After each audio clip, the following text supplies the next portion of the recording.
بسم الله الرحمن الرحيم. الحاقة ما الحاقة وما أدراك ما الحاقة كذبت ثمود وعاد بالقارعة فأما ثمود فأهلكوا بالطاغية وأما عاد فأهلكوا بريح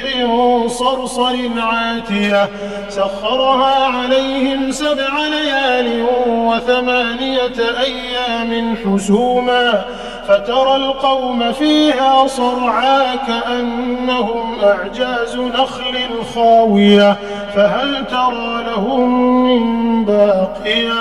وجاء فرعون ومن قبله والمؤتفكات بالخاطئة فعصوا رسول ربهم فأخذهم أخذة رابية إنا لما طغى الماء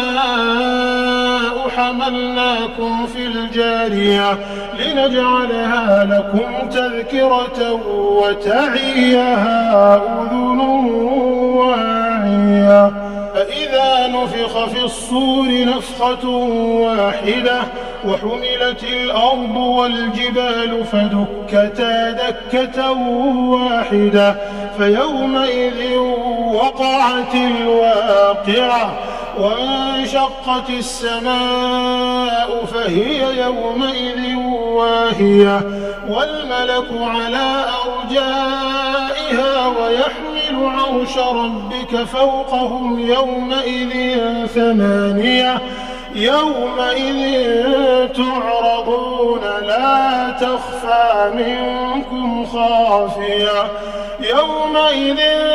تعرضون لا تخفى منكم خافية فأما من أوتي كتابه بيمينه فيقول هاؤم اقرءوا كتابيه إني ظننت أني ملاق حسابيه فهو في عيشة راضية في جنة عالية قطوفها دانية كلوا واشربوا هنيئا بما أسلفتم في الأيام الخالية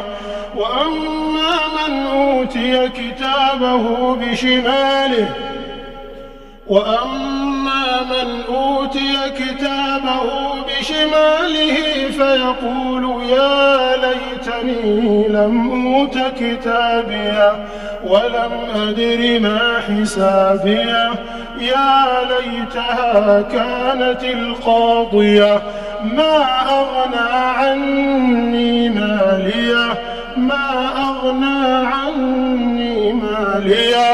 هلك عني سلطانيه خذوه فغلوه ثم الجحيم صلوه ثم في سلسلة ذرعها 70 ذراعا فاسلكوه إنه كان لا يؤمن بالله العظيم ولا يحض على طعام المسكين فليس له اليوم هاهنا حميم ولا طعام إلا من غسلين لا يأكله إلا الخاطئون فلا أقسم بما تبصرون وما لا تبصرون إنه لقول رسول كريم وما هو بقول شاعر قليلا ما تؤمنون ولا بقول كاهن قليلا ما تذكرون تنزيل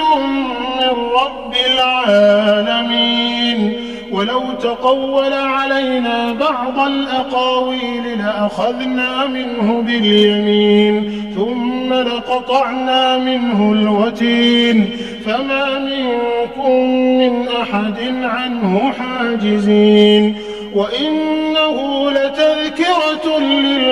للمتقين وإنا لنعلم أن منكم مكذبين وإنه لحسرة على الكافرين وإنه لحق اليقين فسبح باسم ربك العظيم.